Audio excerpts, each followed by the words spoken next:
The tribal wives' nudity in Africa and their daily lifestyle. Please endeavor to subscribe and like as we unfold the tribe that practices nude in Africa and across Africa, deep in the heart of various indigenous communities. The concept of nudity holds a meaning far different from what modern society perceives. While the rest of the world often associates nudity with shame, sexuality, or controversy, many African tribal cultures embrace it as a symbol of identity, tradition, and even marital status. In certain regions, a tribal wife's nudity is not just accepted, but respected, carrying cultural significance that has existed for generations. But in an era of globalization, where outside influences are reshaping traditions, what happens to these age-old customs? Is nudity within these tribal societies a symbol of freedom or a struggle against modernity? Let's explore the intriguing world of tribal wives' nudity in Africa, the meaning behind it, and the controversy surrounding its place in today's society. In various African tribal communities, nudity is not seen through the same lens as in westernized societies. Instead, it often signifies cultural norms, respect, and beauty. Among the Himba people of Namibia, women are traditionally topless, wearing only skirts made of goat skin and adorning their bodies with ochise, a paste made of butterfat and ochre, which gives their skin a reddish glow. For the Himba, nudity is a natural state of being, and covering up is not an expectation, it is an outsider's idea. In fact, a Himba woman's beauty is often judged by how well she maintains her traditional look, not by how much of her body she hides. Similarly, among the Suri and Mercy tribes of Ethiopia, nudity among married women is a cultural norm. Women often go topless and wear elaborate lip plates or body decorations to express identity, maturity, and attractiveness. For these communities, the human body is not a source of shame.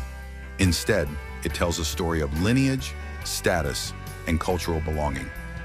In West Africa, particularly in remote villages of Ghana and Nigeria, some traditional ceremonies require married women to go partially or fully nude as a sign of purity, fertility, or transition into different stages of life.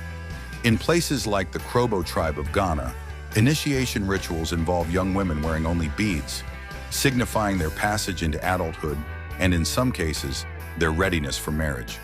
The cultural significance of nudity in these cases is far from provocative. It is a deeply ingrained tradition that has existed for centuries. However, in today's fast-changing world, many of these traditions are facing challenges. The influence of religion, colonial history, and modern media has led to a shift in how nudity is viewed in African societies. In some places, younger generations are moving away from traditional dress codes, opting for Western clothing due to external pressures, education, and urbanization. Missionary influence has also played a significant role in discouraging nudity, often labeling it as indecent and pushing for clothing as a sign of civilization. This shift has sparked debates within these communities. While some elders resist change, determined to preserve their cultural identity, others acknowledge that adaptation is necessary for social acceptance in a globalized world. The dilemma remains: should tribal wives and women continue embracing their cultural nudity, or should they conform to the expectations of a world that sees modesty differently? Interestingly, tourism has also added another dimension to this discussion. In some cases, visitors from outside Africa come to these communities, fascinated by their traditional ways of life, but with a lens shaped by their own cultural backgrounds. Some see the nudity as exotic, while others view it as an uncomfortable reminder of colonial-era stereotypes. This has raised ethical concerns. Should traditional nudity be commercialized for tourism, or should it remain a sacred cultural practice?